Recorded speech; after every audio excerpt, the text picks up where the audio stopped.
purpose of answering the question. Thank you. Ms. Emery Iris, in March, there were 40% fewer students submitting the FAFSA compared to last year. As of September, the FAFSA completion gap has decreased to just 2%. The student support strategy established by the department and key partners enable hundreds of on-the-ground organizations across the country to reach 750,000 additional students during the summer and submit roughly 4 million FAFSA applications. To what extent did GAO look into the impact of this strategy, and why was it so effective in closing the completion gap? And how can the department build off of this strategy to engage with students who did not complete the FAFSA this year and encourage them to submit for the upcoming year?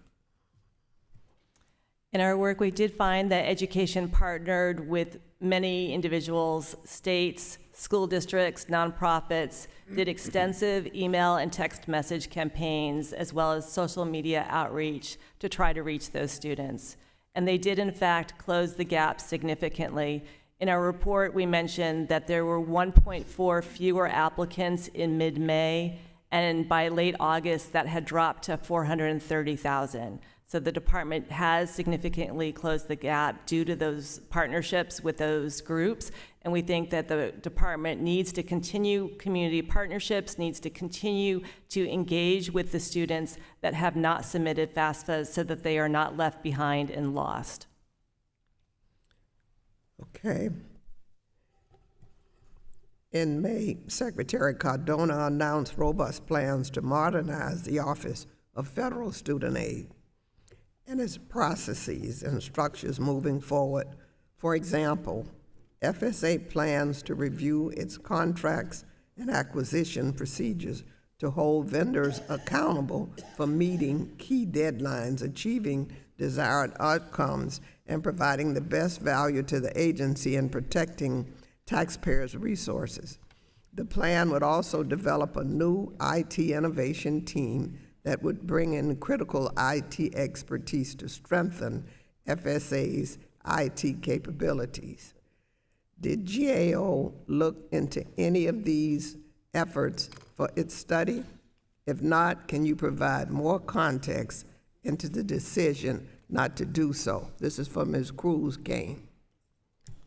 Sure. We have not looked at the items that you mentioned. We do have a larger ongoing study, and that is something that we plan on looking at.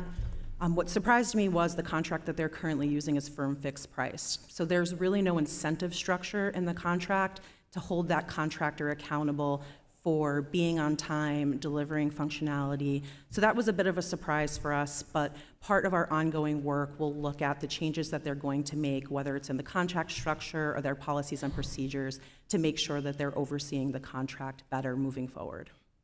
Okay. In your testimony, you made clear that the findings and recommendations are still preliminary. Can you please share what additional items GSO still intends to study within this engagement?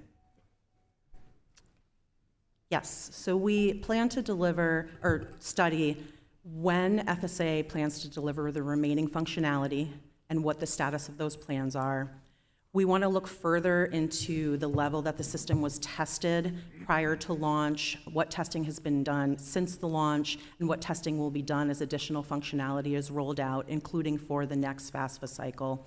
We're going to look a little bit more into the extent to which FSA and the Department of Education were overseeing the contractor during the development of the system, and then whether FSA had the appropriate skill sets to effectively manage the contractor and perform oversight. Do you have it, and can you anticipate, when do you anticipate finalizing the findings and the recommendations? Right now, we're just saying 2025.